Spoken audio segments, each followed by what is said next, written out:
What is up, everybody? It's your girl Jada Reads here, aka Diamond, back with another video, and today is day 3 of the Jaded Readathon.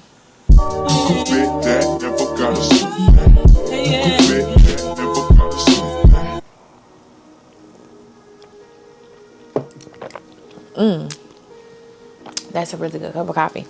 All right, so what are we doing? I wanted to formally go over the books that I have read in the last 2 months, which is June and July, as this month is August. So we're gonna do a reading wrap up. We're gonna just pick up on June because I only read one book in May. So, and I talked about that book already. It's Giovanni's Room, and I spoke on it pretty long. I was pretty long-winded when I talked about it in my media freakout tag, so I won't talk about it anymore. I really love that book, but the other one's not really. Okay, so we're gonna just go over every book that I've read in the month of June and July. So this episode of the Jaded Readathon is going to be a reading wrap up. But first, if this is your first time seeing my face or knowing of my existence, my name is Diamond. I go by Jada Reads on this channel, and over here I like to do reading vlogs, book reviews, and everything in between. So if that is something that you're interested in, I think you should consider subscribing. Okay, so I will tell you this. Out of all the books I read in the month of June and July, I only owned 2 of them. Everything else was checked out from the library, and also one of the books that we're going to talk about, I've given it away. So I literally only have 1 physical book to show you guys, which I'm actually very much impressed by that. I've been utilizing my well, I have a couple to show y'all too, but I've been utilizing my library quite frequently, and I'm very proud of that. I don't know if that is a sort of recession indicator, but I am on the road to saving money to buy a home. So practicing now for the future is very, very, very important to me. So yeah, we are using the library, and we are also reading from our physical TBR, which almost all of that is stuff that well, not almost all, half I've read, half I haven't. So, and on the floor too. So yeah.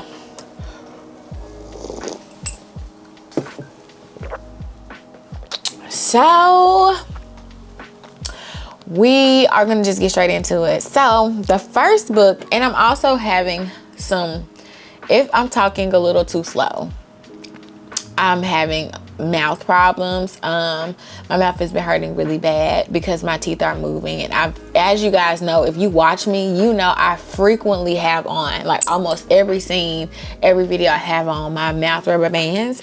But girl, my mouth is hurting me, so I have taken them off, and because they've hurting, my mouth is hurting real bad. So yeah, so my mouth looking a little funny, twisting to the side. I'm not on drugs, I promise. Okay, I am just in a lot of pain in my mouth, so I'm trying to just like cope with it and deal with it. So yeah, so the first book that I would like to talk about that I read in June is going to be Post-Traumatic by Chantel V. Johnson. This is one of those books that I cannot shake. Like, I think about Vivian frequently. That is the main character's name. So Vivian is a lawyer living in New York City. She is a millennial in her early 30s. She is working for patients in a kind of sort of like mental health trauma hospital, and she's an advocate for them. And the juxtaposition between her job and what she does and her patients is, okay, not the juxtaposition, no, that's like my most favorite word that I'm deciding to use this year, but there is no juxtaposition. There's a parallel. The parallel between what she does for a living, no, the juxtaposition. So she's a lawyer advocating for mental health patients, when really the juxtaposition is, now those two things go together, but there's a parallel between the worlds. The parallel is that she is also unraveling. So in the midst of this novel, or in reading this novel, you find that Vivian is starting to unravel. She is coping and dealing with a lot of traumatic issues that happened to her in her childhood. And there's a lot of themes present in this novel in books that I've read in my past years. Two mainly that poke out at me is The Bell Jar by Sylvia Plath and Cassandra at the Wedding by Dorothy Baker. So there's a lot of parallels between post-traumatic and those two novels that I just mentioned. And it is also brilliantly written. Chantel V. Johnson, in the exposition of this story, you find that she is a supreme overthinker and she is an unlikable character, but in the best ways. So that's why I said, oh, she studied so much of Dorothy Baker's Cassandra at the Wedding. It's crazy. It's phenomenal. And there's also a chapter in the story called Vivian at the Wedding where there's like a representation. Like, one of the things about, I'm rambling a little bit because it's been a while, but I definitely remember the story. So one of the things to like or to note about this story and Vivian in particular is that she thinks highly of herself, and also she thinks the worst of herself, but she also feels that she's better than a lot of people. In this story, you're following a character who is slowly but steadily unraveling. She is unlikable in every way imaginable. She thinks she's better than everybody else, but also thinks that she is worse than everybody else, if that makes any sense. She has these two alternating opinions. She has these two alternating opinions about herself, which is fun and interesting to read. There are tough moments in this novel, tough aspects that you have to read about. There's childhood trauma embedded in this. And also there are funny, laugh out loud funny parts in here that you just like get a kick out of. And so Vivian is the character that you love to hate and you hate that you love at the same time. And there are a lot of redeeming qualities and redeeming aspects about her as well. She is going to hit rock bottom in this book. She's going to decide that being a lawyer might not be for her. She is going to go to therapy. She is going to try to make amends. And there's parts of the novel where Chantel V. Johnson also explores the idea that I see so often on TikTok nowadays, which is going no contact with your family because they are just too difficult to handle and deal with. You just can't let go of the past, of the things that you were introduced to as a child, and you just want to be rid of them and be free of them. So I like that. Also, just the dating aspects and just like how frequent people come in and remove themselves out of your life. Just when you think things are going very well, you find that you're on one path and the person that you're seeing is on a totally different path. And it's just like so confusing for a person, for a man, for a woman. So I really enjoyed those parts of the story. And all in all, this book is just well crafted throughout. It's very, very steadily paced. There are highs, there are lows in the book. And for this debut, I found it to be impeccable. I am excited for whatever else Chantel B. Johnson comes out with, because this book is very memorable and it'll last like the test of time. I think it'll slowly become a modern classic for our day and age. Also, I don't remember if I said it, but it was first released in 2023. So yeah, so that's the book I read in June, or the first book I read in June. Let's go on to the second one. So the second book I read was a nonfiction book, and it's called Killers of the Flower Moon: The Onstage Murders and the Start or the Making of the FBI by David Gran. And this book sent me into a spiral of wanting to pick up a lot of narrative nonfiction because it was really gripping from beginning to end. The story, of course, in and of itself is extremely heartbreaking. It follows the Osage Indians who are from Oklahoma and who were moved to a particular land in Oklahoma that was supposed to be like It's honestly, the land was reminiscent of how Toni Morrison describes the bottom in Sula, where it's not really fruitful at all. And what the Indians found is that they were sitting on a gold mine of oil.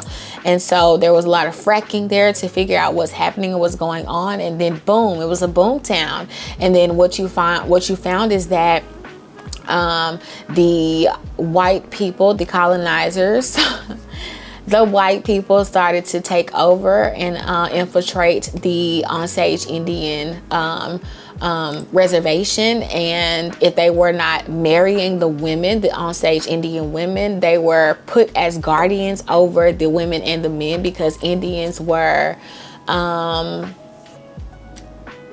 the word is slipping my mind, but white people at the time felt like Indians could not be conservators or could not have or sustain life handling their own funds, their own money, their own life. And so they were, or white people were put over them to garden them. And what they were doing was they were stealing from them. They were stealing from the Indians, and they were taking everything that they owned. And they were also killing and murdering them one by one, steady and slow. And there's even an aspect of the novel that was really sickening, where the husband was slowly poisoning his wife. And yeah, David Grann just did a excellent job describing and depicting how this came about, how it was so easy to infiltrate these Native American communities and steal from them. And it's very heartbreaking story, but it's necessary, of course, for you to read and to learn about. It's 2025 now. We're hitting a pivotal moment in history and in time in government, where it seems like we're kind of headed towards the exact same aspect that was around this time. And so it just kind of prepares you for not the inevitable, but what could possibly come in the future, and maybe ways to combat those issues and those problems in a way, or like gear yourself up. So that's just how I look at it. That's what I took from it. I really, really enjoyed this book. I like learning new things, especially things like this right here. I've never seen the movie, and so I do want to watch that. I don't have Apple TV, so I'll figure out another way to be able to watch it. I love Leonardo DiCaprio. He's one of my favorite actors, so I'm really interested to see how he does, how he plays one of the main characters in this story. This was also published in 2017, by the way, and yeah, it was great. And so the next book that I read in June was going to be Magnolia Park, the first book in the Magnolia universe. This follows the titular character Magnolia and her on-again, off-again boyfriend BJ. And it just follows, it is a messy, where is his gnat? We have not had gnats in the house in a while. And now here they come, popping up, bobbing and weaving all over me.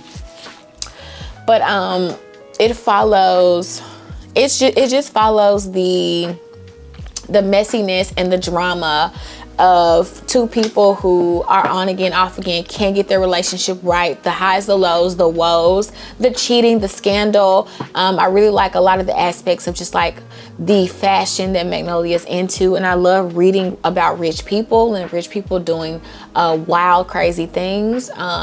I don't know. I really, really like this. I hate that I just started like getting into the Magnolia series after these issues are arising regarding like AI and authors using AI and ChatGPT to organize their thoughts, which is crazy to me, mind-blowing to me, okay?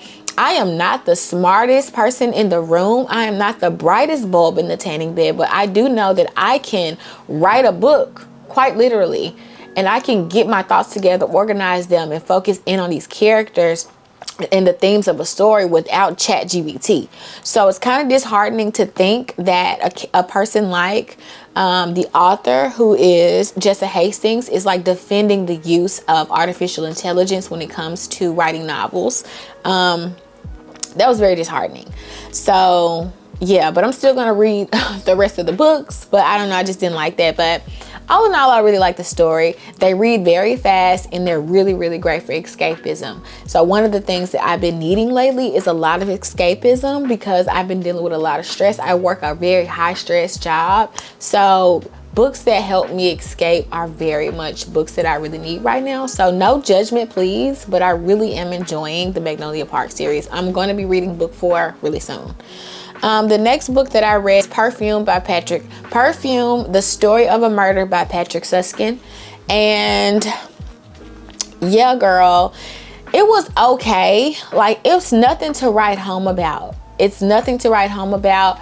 It's actually very, it started to become very boring to me because it wasn't giving horror like I envisioned. Like, even though I don't read horror books, I don't like being afraid.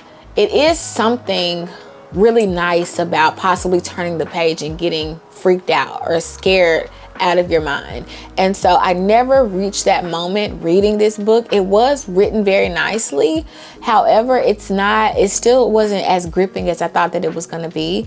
It is about this boy who can make or generate any type of perfume that he ever smells without knowing any of the ingredients. But he's also in search of the scent that he's never smelled before, a scent that smells so good to him, so original, and it just so happens to be the scent of young girls. So he, you know, I don't want to tell the rest of the story, but just know it is called Perfume, the Story of a Murder, for that reason alone.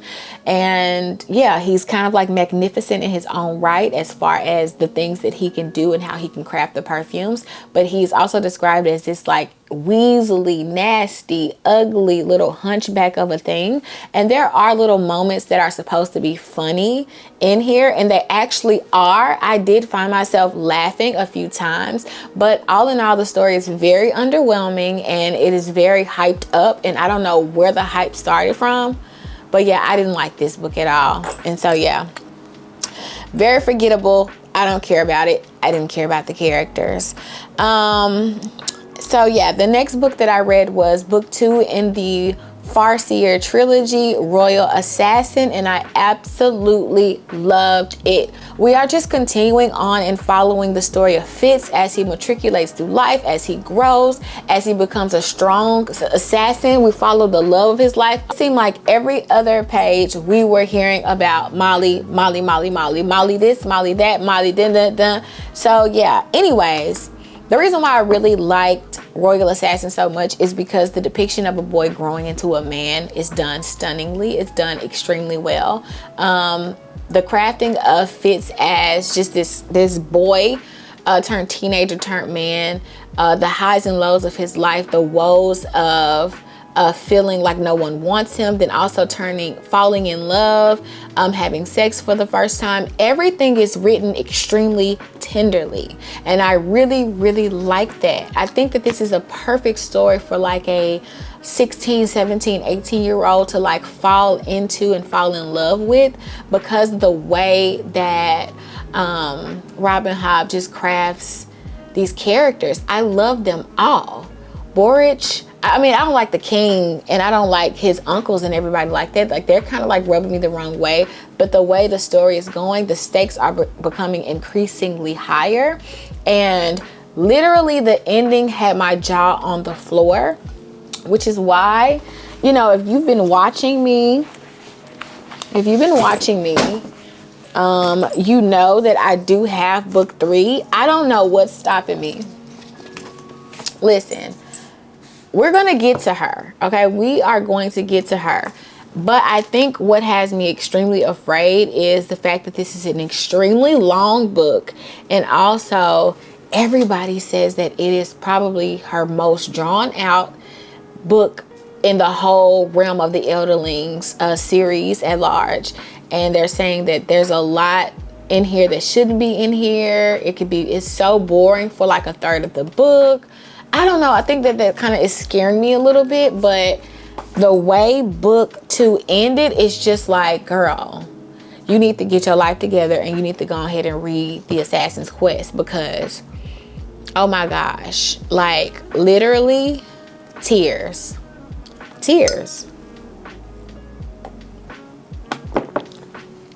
I didn't physically shed a tear, but I really, really wanted to. It was amazing. So Yeah, The Royal Assassin, there's not much to say without giving it away. I feel like with fantasies, you need to go in kind of blind. So I don't want to say too much, but of course I've already mentioned that he has a love of his life and her name is Molly. And, you know, he's an assassin, but it's called The Assassin's Apprentice. So you already know he's going to be an assassin. But these books, or at least the first two, or especially this one, Royal Assassin, is worth reading. It's worth your time. It's worth your while. Very beautiful story, beautiful characters, beautifully written. And it gives you that same sense of wonder that you had if you were a kid who really enjoyed and loved Harry Potter growing up. That's the best way that I can put it. And then we read book 2 in the Magnolia Park series, which is Daisy Hates. Now, on a scale of 1 to 10, if we were to rate, on a scale of 1 to 5 stars, I don't rate books anymore. I'm considering it based on this new person that I follow on TikTok. But if I were to rate them side by side, I would give Magnolia Parks like a 4, and I would give Daisy Hates like a 4.7. Daisy Hates' book is definitely better than Magnolia's. I don't know, Daisy is more interesting of a person. I really enjoy how she is described, the type of woman that she is, how smart she is, and how honest with herself that she is. She doesn't like fake the funk like Magnolia. Magnolia likes to walk around and pretend like she's unaware of how everybody perceives her or views her. But Daisy, she's quite aware of her feelings, her emotions. She knows that she's in love with this particular person. But she knows that her lifestyle and the way that she was raised is kind of like, it doesn't qualify her for the life that she feels like she wants, or at least that's what she thinks, but she's quite honest about that. And that's something that I really enjoyed about it. And I like the fact that we learn about her brother, Julian, in this book, or they insert him. So Daisy Hates has 3 POVs, Julian, Christian, and Daisy. Whereas all the Magnolia books are just Magnolia and BJ, which I don't understand why, but anyway, yeah, I enjoyed it a lot.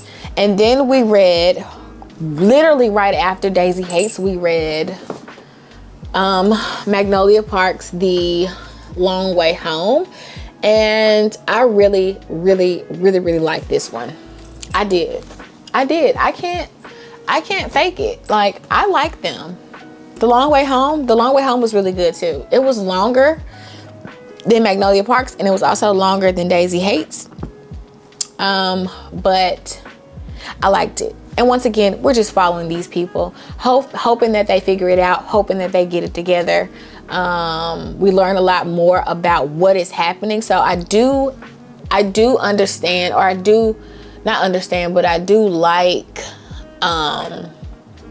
how Jessa Hastings like propels these characters forward. The things that she decides to expose, I didn't understand them at first, but I'm like, okay, Diamond, when you're reading like a romance series, a contemporary romance series, she has to embed or insert these themes in the story, even though some of them do seem like a slap in the face, but she has to embed them in there to keep the reader going, interested, and understanding. I guess we're moving with these characters as they grow up, and we're also learning a lot about their past and the reason why they behave the way that they do.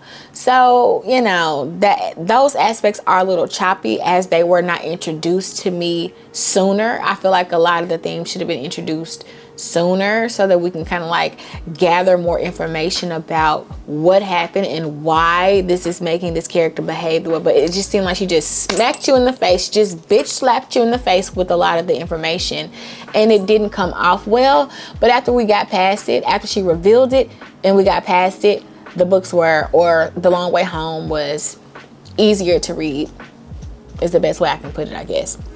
So yeah, all in all, I liked it. So yeah. So the next book that I read was Nesting by Roisin. I finally got her name right. I was calling her Rosian, or Rosian, like Ocean McKenna. So his name must be Oseen McKenna. I don't know. But anyway, her name is Roisin O'Donnell, and the book is called Nesting. And I love this book a lot, okay? So this book follows Kiara, a single mother. And what is her husband? She decides to leave her husband. What is his name? Oh my God, he is the worst. God, he is the worst. So anyways, Kara decides to leave her husband. I really want to call him Peter. I don't know why I want to call him Peter, but I really want to call him Peter. Ryan. His name's not Peter, his name is Ryan.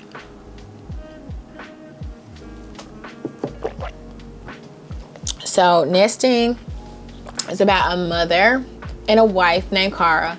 She decides to leave her husband, Ryan. I did a single book review, so I won't speak on this one long in case you want to know more about it there, or I'll probably talk about it more here. Anyway,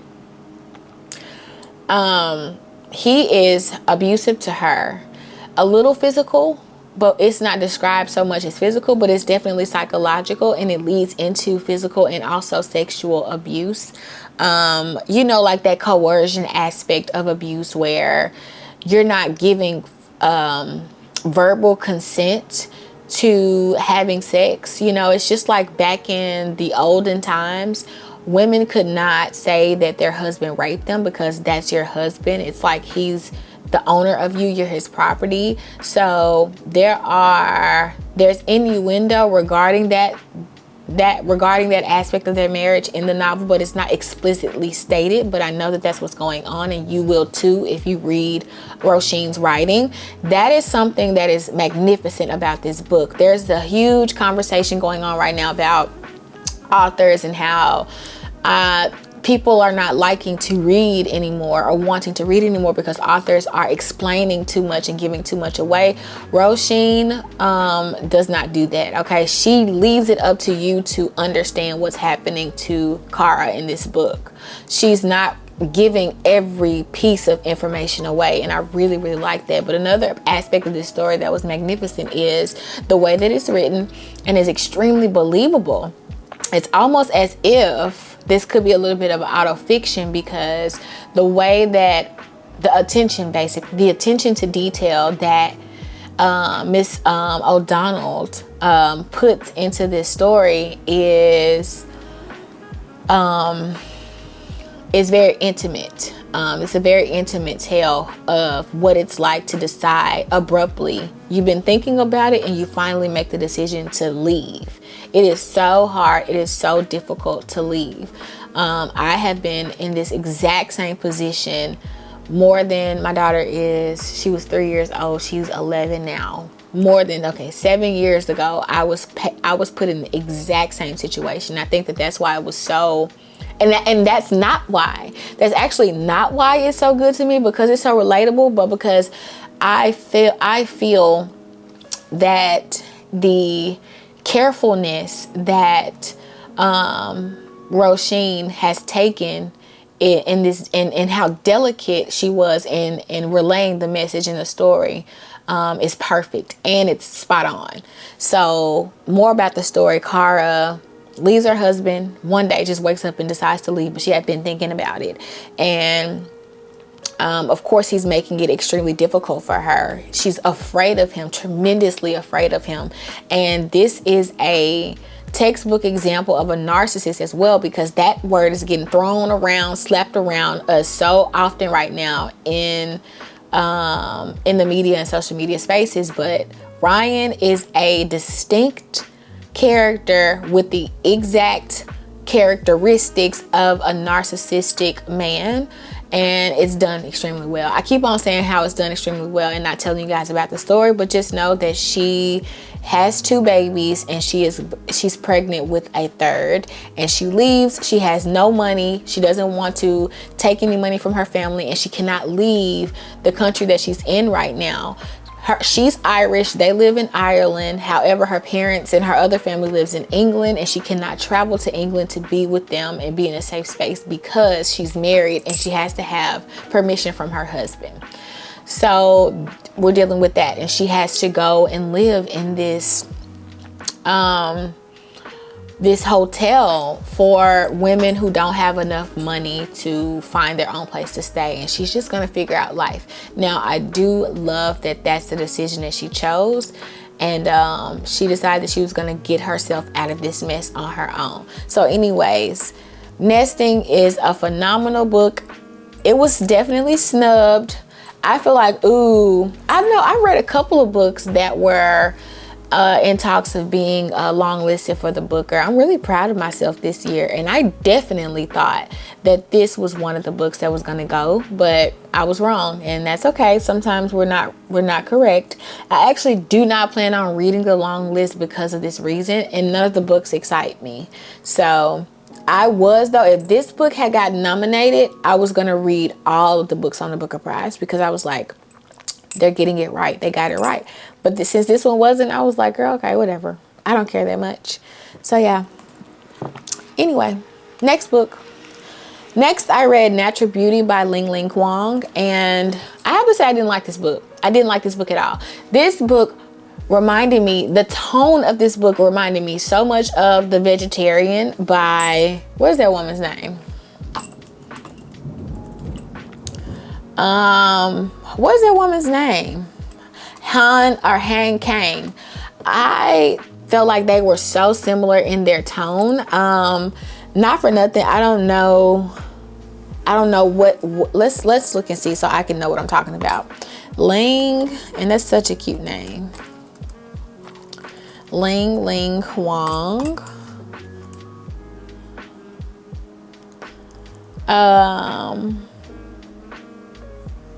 Ethnicity.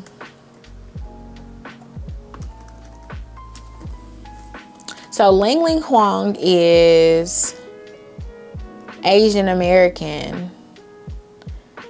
Okay, but what? She's Korean. Okay, Malaysian. Chinese. She's either, it's not given, look, the internet is not explicitly stating if she is either Korean or Chinese. And let's see, Han Kang. She's Korean. So I don't want to make the comparison, and there are different ethnicities, but they are extremely similar in their tone. I can say that. And Natural Beauty definitely reminded me of The Vegetarian. It really truly did. So Natural Beauty is a horror, but I wasn't afraid once again. But I think me deciding to read Natural Beauty opened up the door for me to go ahead and grab Modern Home and Victorian Psycho. But I read Natural Beauty on audiobook and it didn't give horror. So I'm just like, I think my perception of horror is warped a little bit. I'm thinking Stephen King. I'm thinking jump scare. I'm thinking It. You know what I mean? I'm thinking like body horror, which this has it a little bit. But anyways, this story details a girl who was a pianist, and something happened to her parents and she was forced into working in a restaurant, and she is solicited by this woman who says she has beautiful hands and tells her that she would be great for working where this woman works. And it's definitely in the cosmetic industry, like beauty industry. And then what it details is the aspects of the beauty culture, especially, you know, I read this book called Winter in SoCo one year, like 2022 or 23, where it details like the beauty standards in Korea, or Asian beauty standards of some sort, and how you have to be this way, you have to look this way to seem and appear palatable, prettier, get better jobs, and things of that sort. So this also follows that same sentiment, and what it details is the things that this company is doing to kind of alter these women and completely change them over into something else. And so I like the themes present in the novel, of course, but I still feel like the story itself was underwhelming. And yeah, that's it. It was just an underwhelming story. I don't have much to share about it because I just didn't like it. I didn't like it. I didn't. And then that's it, because now we're coming into books that I read in August. So that's everything that I read in the month of June and the month of July. So yeah, that's that. And that's going to be our day 3 of the Jaded Readathon. I appreciate all of my people for being here, watching me, being consistent. Like I said, I'm trying to figure it out. I think what's happening or what's going on here is y'all, I don't know. It's like I'm making shorts and all of my shorts are getting views. A lot of views, and then my actual long form videos aren't. I think I might have to like jump on what the new thumbnail trend is. I've never been that kind of girl. I always have wanted to just kind of set myself apart and be a tad bit different, a tad bit unique. But one thing about YouTube is you have to kind of sort of do the same things to jump in the algorithm so that you can be suggested right along with videos that are quite similar in nature. So I am going to have to sit and figure that out. Do I want to be unique, or do I want to kind of dwell into the same market, which we are in the same market? We're all talking about books, and quite a few of us are talking about the same books. But I'm just saying, like, I don't know, y'all. I don't know. I know I'm going to keep trying though, because I'm interested in this and it's fun. It's a great release. So anyways, yes, if you read any of these books, drop down in the comments. Let's talk about it. Until next time, or tomorrow, I see you. Deuces.